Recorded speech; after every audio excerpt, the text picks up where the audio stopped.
Two works published in 1984 demonstrate contrasting approaches to writing the history of United States women.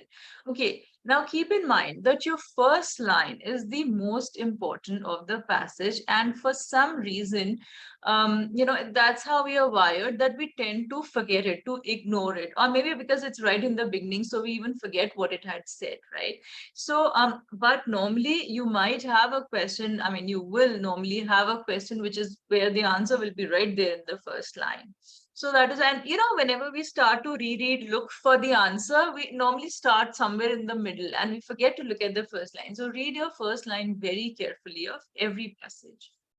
Two works published in 1984 demonstrate contrasting approaches. So she's talking about, the passage is talking about two works, right? And these works, they are writings that demonstrate the history of United States women. So basically, they're talking about the history of US women. Buel and Buell's biography of Mary Fish makes little effort to place her story in the context of recent historiography on women.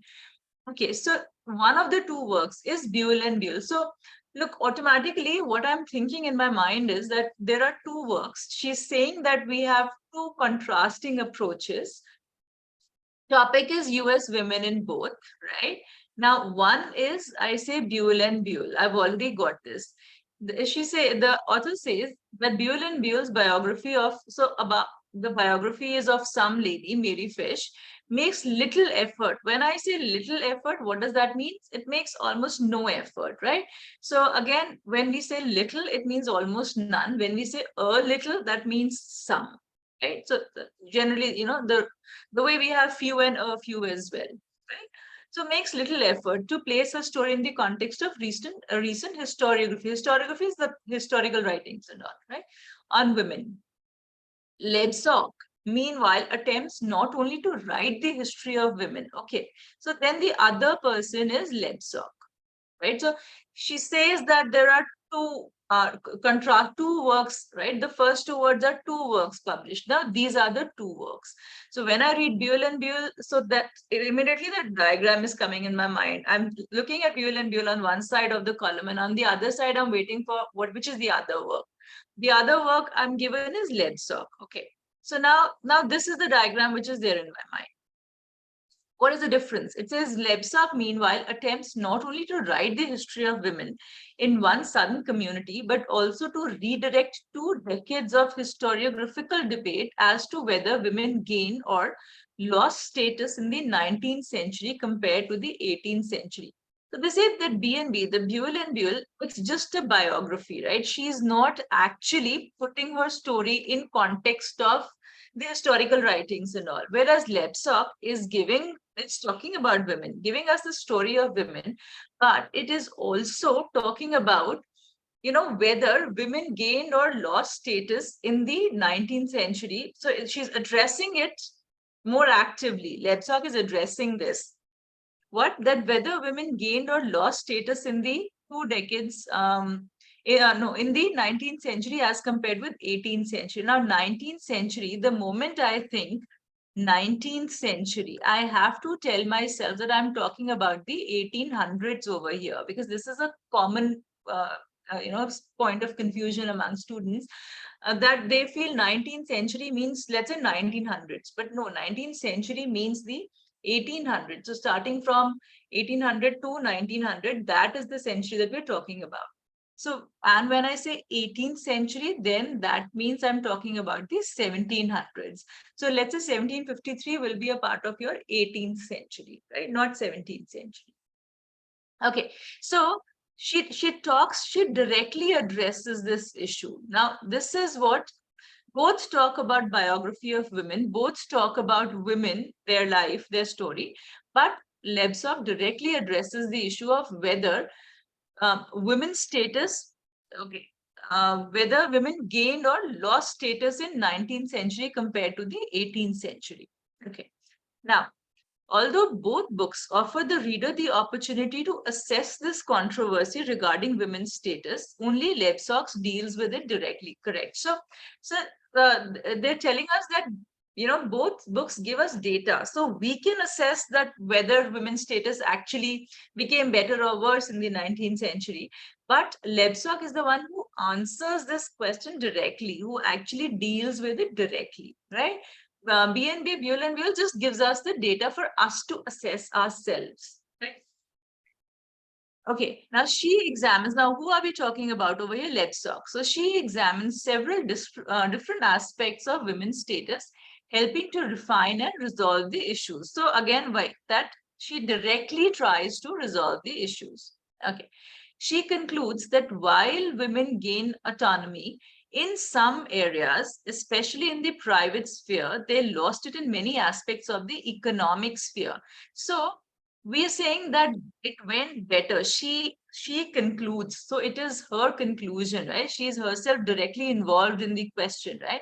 So she concludes that there were several aspects in which women gained autonomy, that in some areas, especially in the private sphere. So in private sphere, they gained, it became better for them, but it worsened for them in the economic sphere. Yeah, but they lost it in many aspects of the economic sphere. More importantly, she shows that the debate itself depends on frame of reference. So she says that the debate depends actually on the frame of reference. In many respects, women lost power in relation to men. For example, as certain jobs, delivering babies or supervising schools, were taken over by men. So in the 19th century, men took over certain jobs. So if you're looking at the frame of reference, for example, from 18th century to 19th century, women lost power to men, for example, right? Where the schools were taken over by men, or delivering babies, that job was taken over by men. So in 18th century, women were doing it, but in the 19th century, men took over. So women lost power. And these jobs were taken over by men, yet women also gained power in comparison with their previous status, owning a higher proportion of real estate, for example. So she says that it depends on the frame of reference, right? What is the frame of reference? That from 18th century to 19th century, women lost power to men in certain spheres, but in certain spheres, women were better off than they were in the 18th century compared to themselves. If we talk about women in 19th century compared to themselves in 18th century, they were better off in certain spheres. For example, now they could own property in the 19th century, whereas they couldn't in the 18th century, but they lost certain jobs like delivering babies and taking care of schools to men in the 19th century. All right. Now, in contrast, Buell and Buell's biography provides ample raw material for questioning the myth. So again, we know that Buell and Buell provides us raw material. It doesn't it doesn't assess it on its own. It gives us data to assess, right? For us to be able to assess. For questioning the myth fostered by some historians of a colonial golden age in the 18th century, but does not give the reader much guidance in analyzing the controversy over women's status. So they're saying that B&B doesn't give us guidance on, in analyzing the controversy, whether actually women did lose power, or whether, the 18th century was a golden age, etc. Right? And in fact, they're calling it a myth. Do you see? They say that Buell and Buell's biography gives ample raw material. So it gives us enough data for questioning the myth. Which myths? Fostered by some historians, which myth? Of a colonial golden age in the 18th century. So the author is telling us that this was a myth, that it was a golden age in the 18th century. But then Buell and Buell gives us enough data to assess that it was a myth, but then it doesn't directly answer the question, which was also given to us in the first part of the passage, right? So this is what the entire passage is telling us. In our second read, we need to be clear about exactly what the passage is telling us.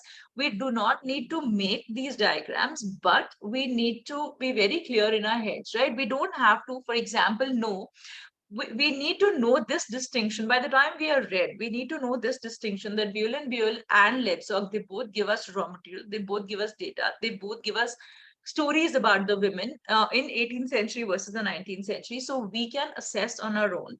But Buell and Buell does not give us direct assessment. That work doesn't tell us exactly what the author thought, whether women lost power or gained power. But Lebsauk's work, it directly assesses whether women gain power or lost power.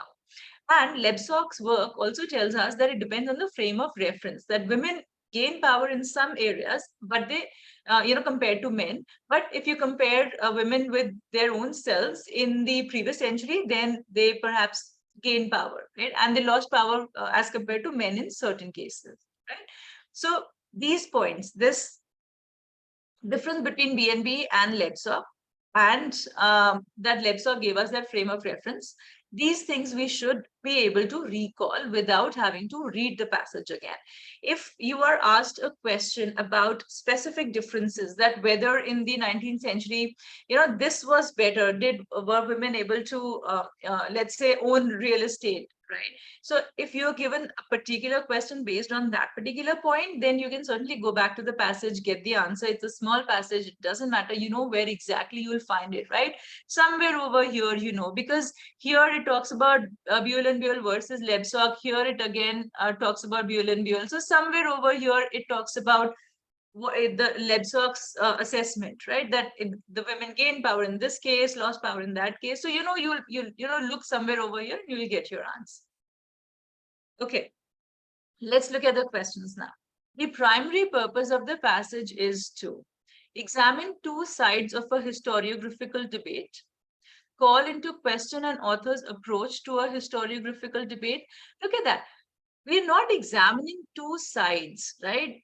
So let's just keep them, okay. Let's read all the options and see which one works the best for us, yeah? So I'm not convinced about either A or B. Examine one author's approach to a historiographical debate. No, it examines two authors' approach, right? Discuss two authors' works in relationship to a historiographical debate. Now, this makes sense, right? It does discuss two authors' works in relation to the historiographical debate of whether the 18th century was a golden age and whether women lost power in the 19th century, etc., right? That debate.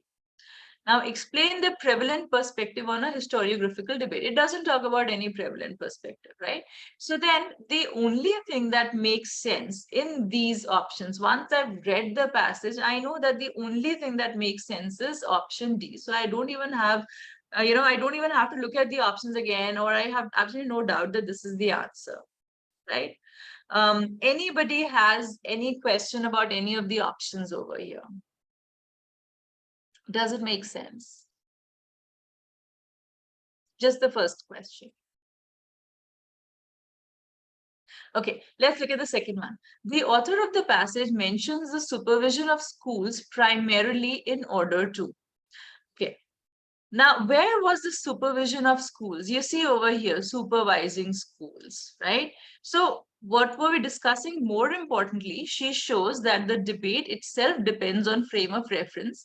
In many respects, women lost power in relation to men, for example, in supervising schools. This was taken over by men, right? So this is what our reference is about supervision of schools. All right. Now let's look at the options. Why does the author mention the supervision of schools? Remind readers of the role education played in the cultural changes of the 19th century in the United States? No. Suggest an area in which the 19th century American women were relatively free to exercise power? No. In fact, we say that in the 19th century, women lost this power, right? In 18th century, they had this, but then it was taken over by men in the 19th century. So option B is also not correct. Then provide an example of an occupation for which accurate data about women's participation are difficult to obtain. Well, nowhere is it mentioned. We don't know anything about where, whether accurate data is available. These words are not even mentioned in the passage, right? Speculate about which occupations were considered suitable for United States women of the 19th century. Now, do they talk about suitability? They don't talk about suitability. They talk about women losing these jobs. They don't say that women are unsuitable for it. We know that these jobs were taken over by men, right? Now, the word suitable is not even mentioned in the passage. look at E. Illustrate how the answers to questions about women's status depend on particular contexts. Now, this is what we're talking about. We said that there's a frame of reference, right? The sentence begins with, she says that there's a frame of reference. For example, women lost power over here. So why does she mention the supervising schools thing? Because she wants to tell you that it depends on the frame of reference. It depends on the context. In case you are talking about, areas in which women lost power, they did lose power to men in the 19th century compared to the 18th century. And then she tells us, but they also gained power as against the 18th century women. And then they give you the specific spheres, right? So certainly option E is a correct answer, right? Any doubts in any of the other options, anything else that you feel could have been the answer?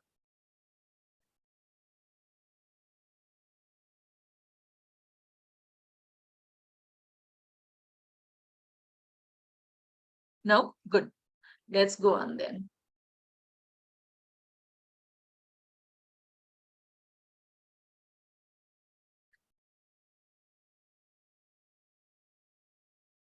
Okay, let's look at now question 3. Okay, with which of the following characterizations of Lebsauk's contribution to the controversy concerning women's status in the 19th century United States would the author of the passage be most likely to agree? So it's a long question, but what is it actually saying? With which of the following characterizations of Lebsauk's contribution to the controversy? So it's just saying, what would author think was Lebsauk's contribution to the controversy concerning women's status, right? That's all it is asking. Would the author of the passage be most likely to agree with, right? All right. Now, okay, what kind of a question this is? Likely infer maybe, something that we call an extrapolatory. That is, don't know what kind of options we have. If the options are something that is there in the passage, then it would likely be infer question. In case they're not, then it would be extrapolatory. What does that mean? Extrapolatory kind of questions is usually where the data is not there in the passage, the situation is not there in the passage, it is a parallel situation. You pick data from the passage and then you infer what would happen in this other parallel situation. Yeah. We look at an extrapolatory question a little later, don't worry. Okay. So yeah, so what was our question? That with which of the following would likely be Lebsauk's contribution to the controversy as per what the author thinks, author of our passage, right? Okay, Lebsauk has studied women from a formerly neglected region and time period. Is that true? Does the passage tell us anywhere that this this question has not been raised before? This is not discussion we've had before. No, it doesn't, right? Okay, so let's ignore it. Then Lebsauk has demonstrated the importance of frame of reference in answering questions about women's status. Look, we do know this, right? We are given that right over here, she shows that the debate itself depends on frame of reference, right? So we do know that it does, author does say that it depends on the frame, that she said that it depends on the frame of reference. So, well, certainly sounds like a good one. So let's just keep it. See, Lebsauk. Okay, even if you feel that you've got the answer, this is it, and let's mark it and move on. Until and unless you're like really running short on time and you have just 2 minutes left and you still have 2, 3 questions to do, where you're just like taking a best guess and moving on. Until and unless that kind of situation, you should ensure that you read every option at least once, right? Sometimes you might find something which is better, something which suits more, right? Or you might be able to figure out a weakness in the option that you selected. So that is why make sure that once at least you read all the options. Okay. Lebsauk has addressed the controversy by using women's current status. Okay, so current status is not mentioned at all, right? So again, this is also not okay. Lebsauk has analyzed statistics about occupations and property that were previously ignored. She has analyzed statistics about occupations and property. We know that, right? Here she says about occupations, for example, that these occupations went to the men, etc., and property also, that then women owning a high proportion of real estate, etc. Right? So she has done that, but the important part here is that were previously ignored. And then the moment I read this, I know that this is not the answer. Why? Because in the passage, we are not given that these things were not discussed previously by anybody. We're not given that this is what she did for the first time, right? We're not given that it was previously ignored. So that is why this option is not correct. Now, Lebsack has applied recent historiographical methods to the biography of a. Okay, we have no idea what the recent historiographical methods are. They're not discussed. So, of course, this is also not the answer. Hence, definitely our answer is B, and we are good with it. Right? Any questions? Are we good with this?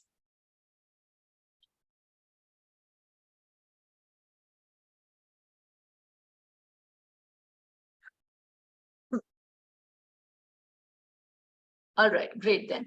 Question 4. According to the passage, Lebsack's work differs from Buel and Buell's work in that Lebsack's work. Okay, I don't know what the options are over here, but for sure, I should not need to go back to the passage for this. Do you agree? Right? Once we understand the passage really well, then this is something which is, it's a universal question. Right? I mean, we should be able to figure it out because we've discussed that enough. I was already making that table, Buell and Buell here and Lepsak here, and already there was a distinction that was mentioned, right? So I should not really need to go back to the passage over here. Okay, uses a large number of primary sources. Absolutely no, right? We don't know what is meant by primary sources, first of all, right? And who used how many again, we don't know. So let's not discuss this one. Ignores issues of women's legal status.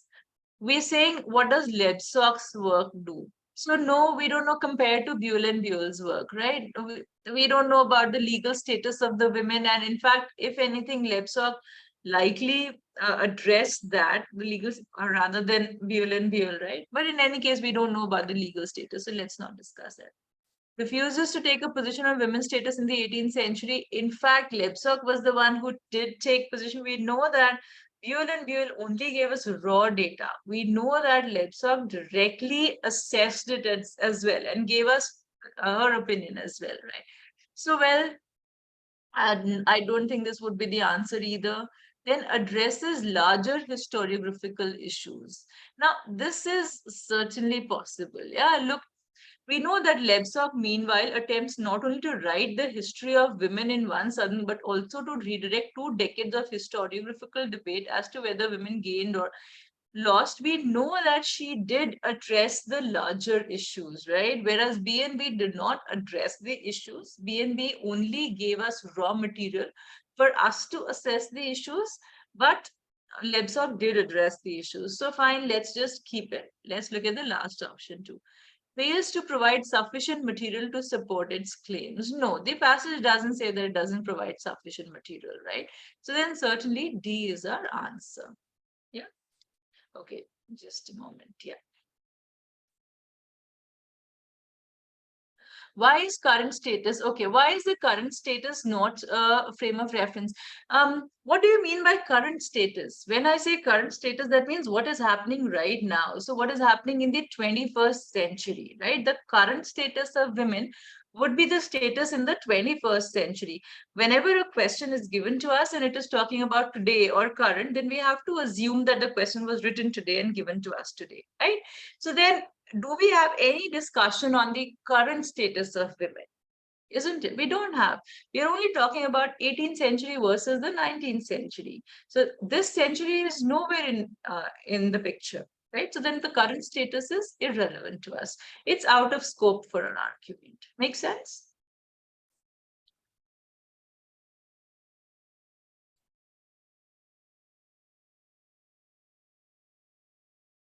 Any other questions? Are we good?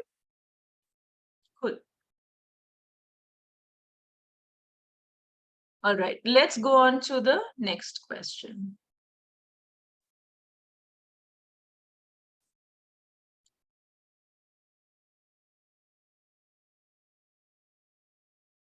Okay, so the passage suggests that Lebsack believes that compared to 19th century American women, 18th century American women were. Now, this is our stated detail question, right? What that means is that here they'll ask us about specific, in many respects, more likely to own real estate, for example, generally more economically independent, etc. Right? So here we would need that table, right, which we were just imagining, but then we did not actually make it.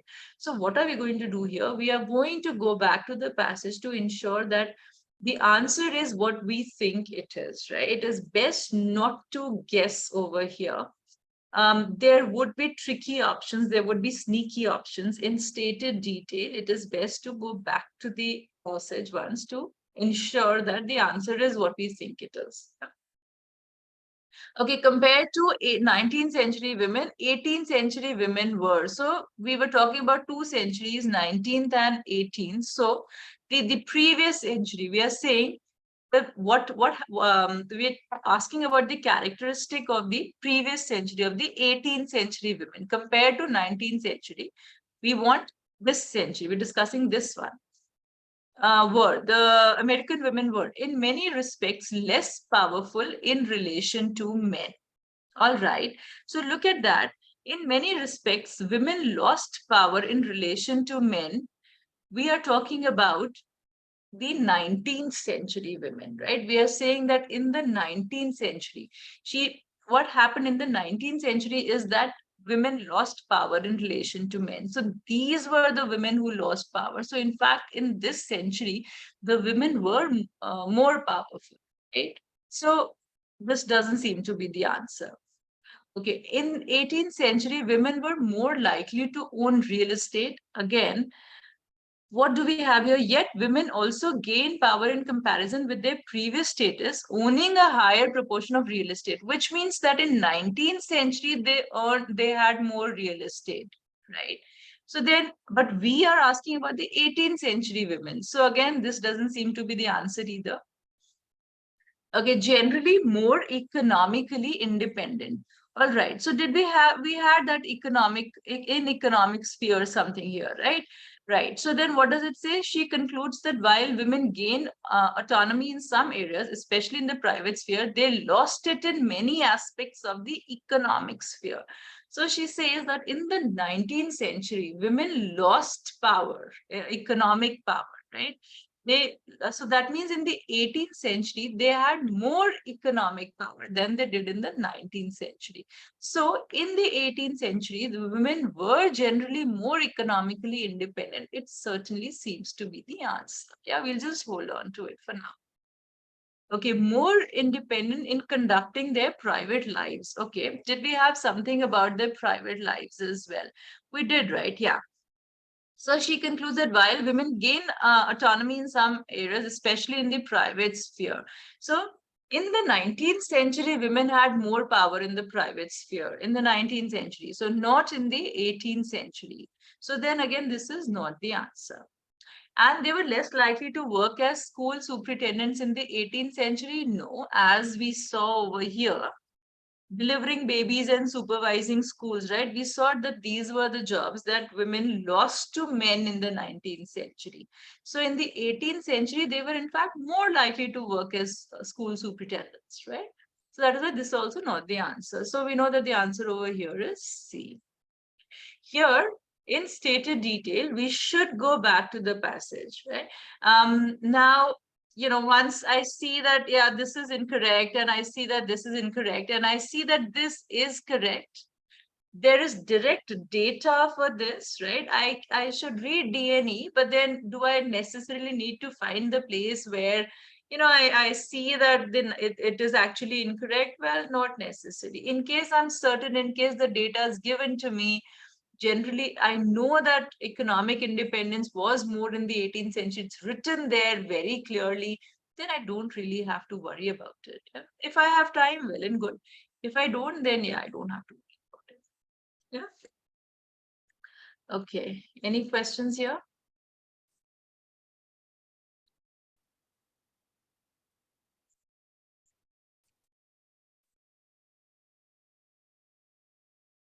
Okay, let's look at the last one.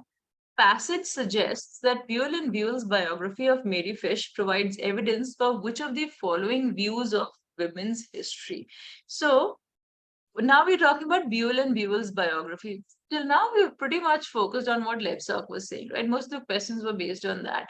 Now, remember, Buell and Buell was referred over here, and Buell and Buell was referred over here. So, in case I want to go back to the passage, these are two places that I'm going to look at.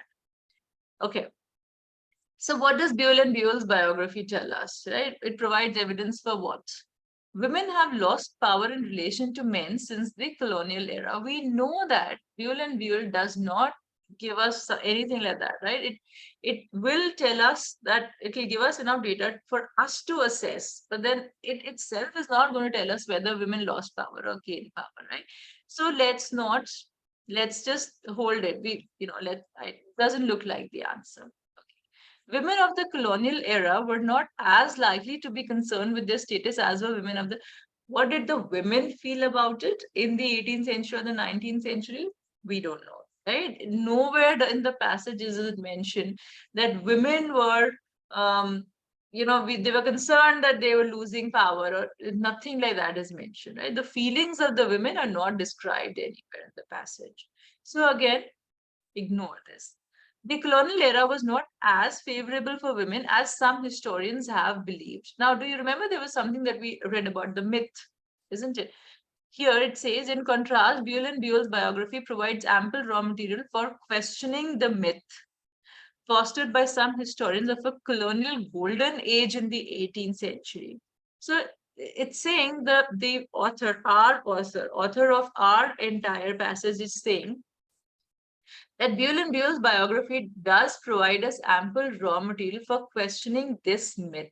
It does give us data that will help us question that the 18th century was a golden age, right? So basically, it will give us data that will tell us that 18th century was probably not the golden age. It wasn't as good as you think that it was, right? So it will give us data to say that the colonial era was not as favorable for women as some historians have believed. This does seem to be the correct answer. It says fostered by some historians. So certainly looks fine. Look at D. Women had more economic autonomy in the colonial era than in the 19th century. Look, Buell and Buell doesn't mention about this at all, right? She doesn't say women had more autonomy or less, right? So then again, women's occupations were generally more respected in the colonial era than, again, not the answer. We know that Buell and Buell does not assess these things directly at all. It only gives us evidence for saying that this was a myth. Colonial golden age was a myth, that it wasn't as good as some historians believe. So then the answer over here will be C. Yeah. Look, once we understand the passage really, really well, after that, the questions don't seem very hard, right? Any doubts in the answer of these questions in the sixth one or the fifth one, where you feel that, this option kind of also makes sense. This option does seem to be good as well. Again, your sixth will be an inference question, right? There isn't any doubt, right? Once you have that diagram set in your mind, once you know what the passage is talking about, then this problem will not arise usually. Normally the options will be such that it will be very, very clear to you.